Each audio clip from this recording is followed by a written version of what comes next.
Were you disappointed, sir, that the commitments on emission cuts did not increase at Sharm? Yeah, that's a great question, Sally. There are a couple of ways to look at that. I mean, the short answer is I was disappointed that there wasn't a more collective decision that everybody agreed on with respect to mitigation.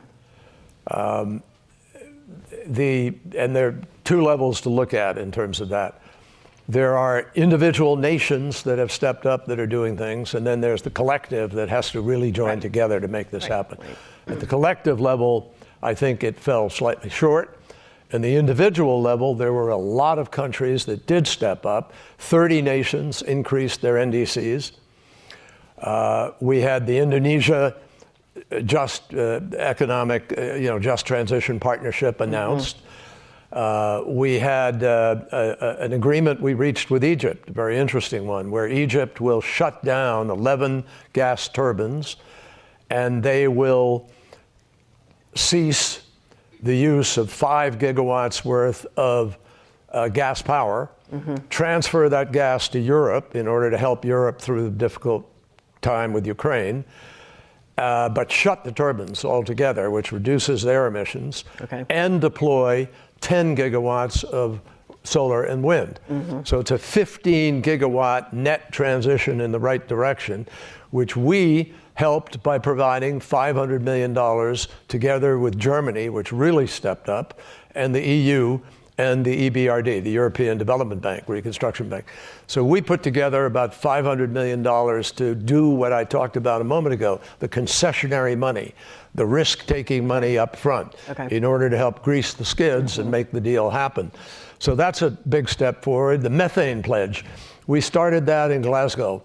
There was no focus. It's amazing. I mean, having led the Paris team when I was secretary, we barely talked about methane. It's been very, right, it's not been as high profile. And methane is responsible for half the warming of the planet. It's also the fastest reduction that we could get conceivably.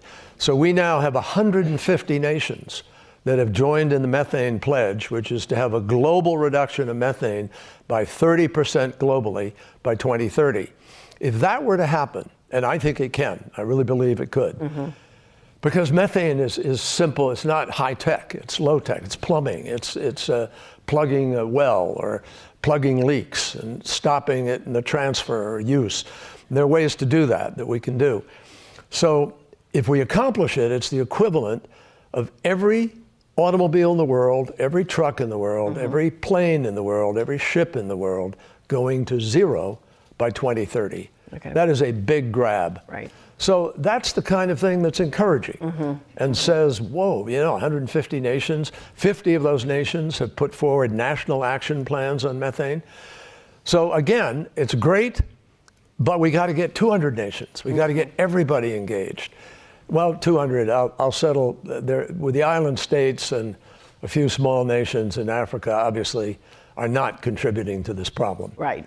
So if we're really close to the critical mass we need to be able to do what we need. And not to get too nitty gritty, but obviously Russia is, a contributor on the methane side in the Ukraine war and all that. Russia's one of the largest, and obviously there's a huge amount of environmental destruction taking place in the war, and that is setting us back.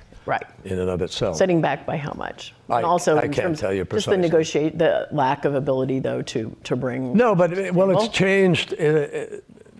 Look, nothing.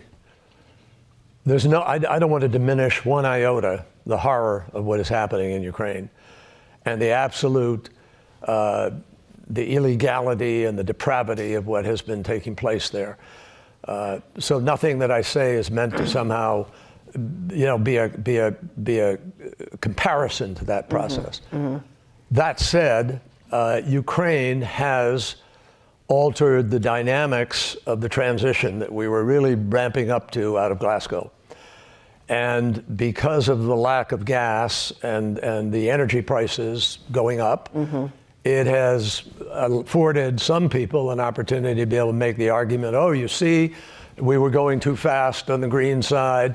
This is why your prices are high, and people are exploiting it and trying to push in the wrong direction. It's craven, but it's a reality.